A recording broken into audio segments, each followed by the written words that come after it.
ama esta de las camelias fallece por tuberculosis, o dejando asomado ahí con el corazón roto, y que así describían antes.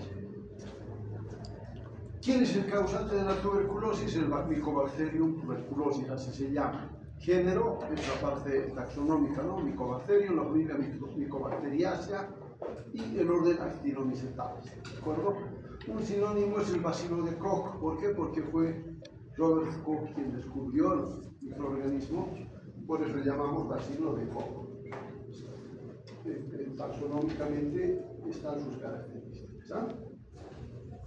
Les decía, la antigüedad de la tuberculosis, mucha no se puede establecer con precisión, pero ya en Egipto algunas de las momias tienen señales de que han padecido tuberculosis. Lo mismo que las momias de la América, que tienen otro nombre, ¿no es cierto? Las chulpas, también mostraban en estudios que se hacen de medicina forense señales, huellas de tuberculosis, que significa que ya había desde hace muchos siglos atrás, hace varios siglos. Hipócrates le llamaba tisis, ya de ahí que todavía, si ve a alguien, les insisto, sean curiosos, alguna vez aquí tomarle a la rama de la medicina que estudia la parte de pulmones, se le llamaba tisiología, hasta hace un año, hasta hace algunos años, ¿no? Ahora es neumología, pero algunos decían tisiología. Este término de Hipócrates que llamaba tisis a la tuberculosis, ¿ya? En que ya tiene otro nombre, como pueden ver, es decir, no tiene un origen claro ni una antigüedad así definida. Lo cierto es que sí existe en el mundo, difundida de gran manera, ¿ya?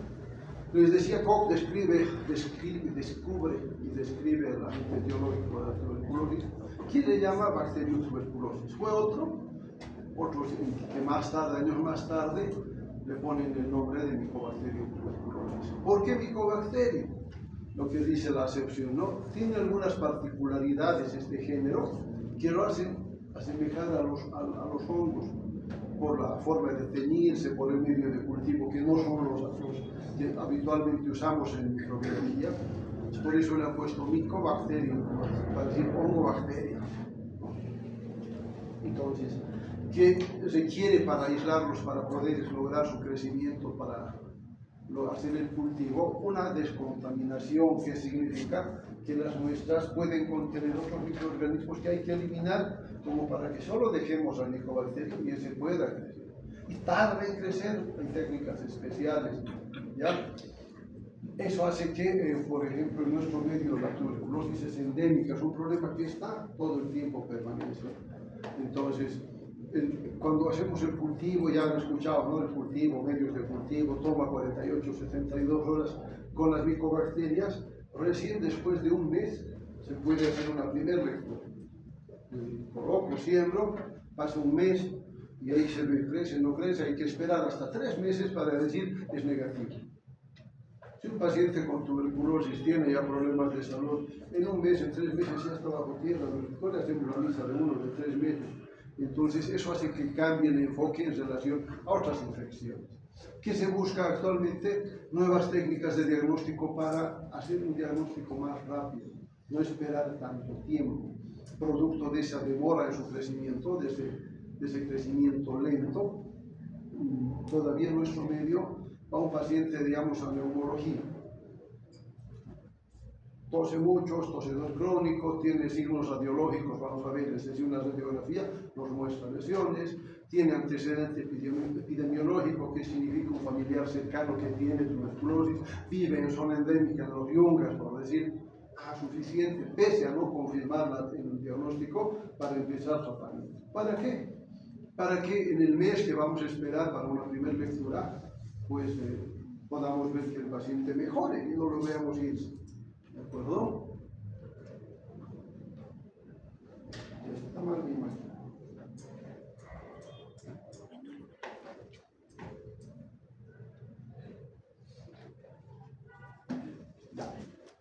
Algunas características del Mycobacterium. Se lo puede considerar por la presencia de peptidoglicano un bacilo gram positivo, pero ese entero no se tiñe con la tinción gram, sino se lo tiñe con una tinción especial, por eso se lo clasifica como BAAR.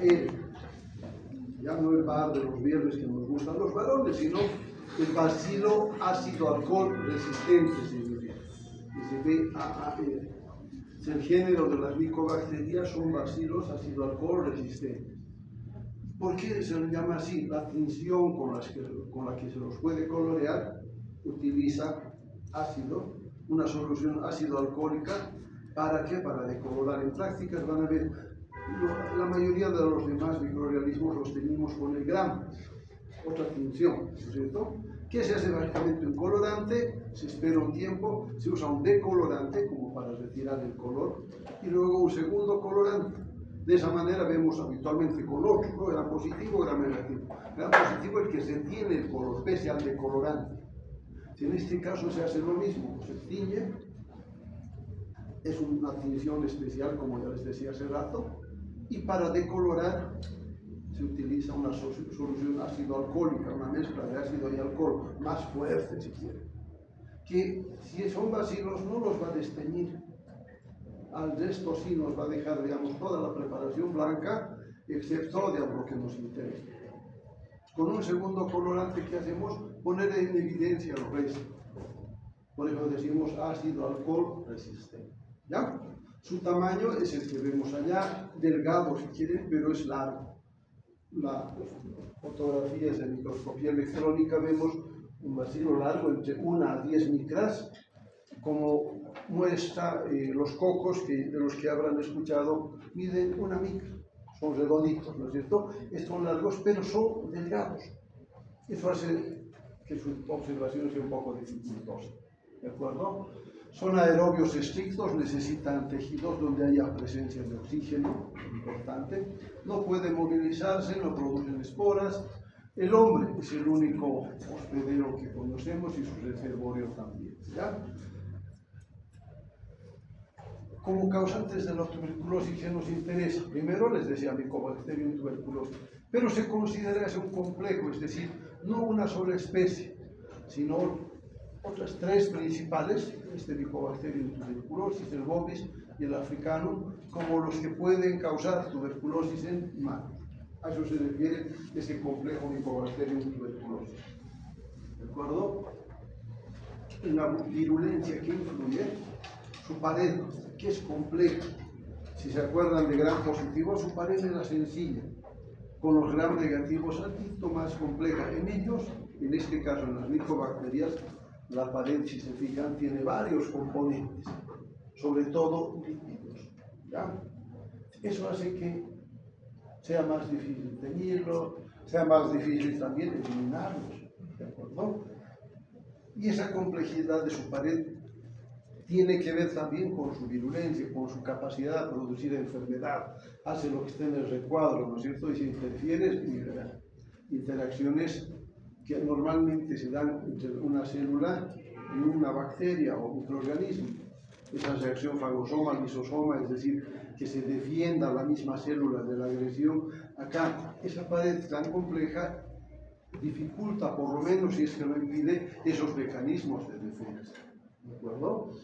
Eso también le permite adherirse mejor a las células que van a parasitar, altera los mecanismos de defensa como esa presentación de antígeno a los linfocitos T. Por eso es que bajo ciertas condiciones la tuberculosis es nomás lo que decía el primer cuadro, ¿no? Esa frase de que es una enfermedad sombría, es mortal en muchos casos, más cuando no había tratamiento, ¿no? Un cuadrito más de cómo se ve su pared con sus componentes, ¿no? Aparte de péptido glicano, pero luego lípidos, ¿no? La comparación que les decía, ¿no? Entre gram positivos, tanto sencilla, fácil de entender, sobre todo los peptidoglucanos. En los gram negativos altos se complejiza porque también hay algunos lípidos, pero en la micobacteria pues mucho más gruesa si quieren su pared, por lo tanto nos plantea otro tipo de comportamiento. ¿De acuerdo?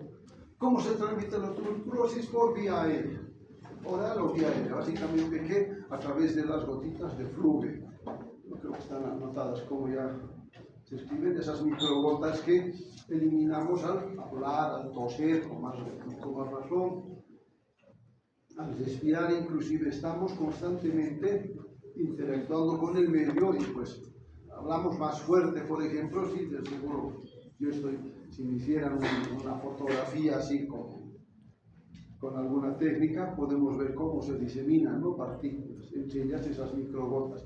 Y esas son la vía para diseminar tuberculosis. ¿De quién? De quien esté enfermo, de quien esté infectado, para los que no, ¿cierto? Entonces, habitualmente, después de la inhalación y depósito del bacilo, la exposición está seguida ¿de qué? De la eliminación.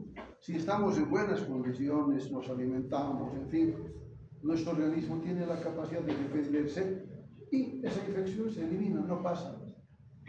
Pero, dependiendo de nuestras condiciones, puede desarrollarse la infección y luego la enfermedad, ¿cierto?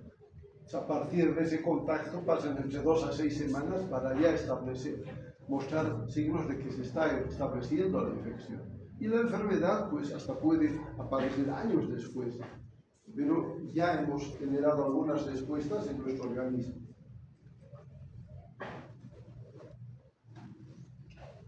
Les decía, al estar en contacto, el microorganismo ingresa, llega a los alveolos, y en ellos hay mecanismos, células que nos van defendiendo, esos macrófagos alveolares que van circulando entre alveolos, ¿no es cierto? Son parte de una inmunidad innata, natural que tenemos frente a cualquier agresión.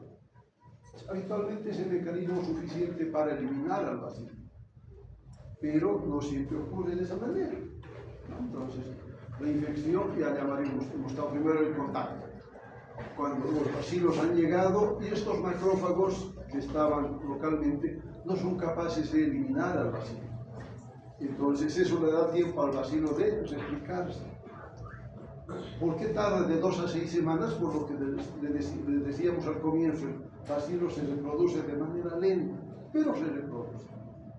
Por eso es que después de un tiempo prolongado, 2 a 6 semanas, no pasa con una gripe, ¿no es cierto? Alguien está contagiado, no usa su barbijo, nos contagia y mañana nosotros ya estamos con los síntomas. En cambio, con estos no pasa más tiempo. Pero la infección se adquiere de esa manera, ya va a llegar al alveolos y luego a partir de ese lugar se disemina a zonas adyacentes y por linfáticos a otros lugares más distantes. ¿De acuerdo? Les decía, ¿no? Esos macrófagos van a comer, se fagocitan las micobacterias. Si no es suficiente para que se eliminen, van a ir formando granulomas, se llaman, como áreas con tejido, dentro del cual hay abundantes bacilos, porque el bacilo se va reproduciendo progresivamente, ¿cierto? Consecuencia de esa reproducción, el tejido adyacente se va muriendo, se necrosa.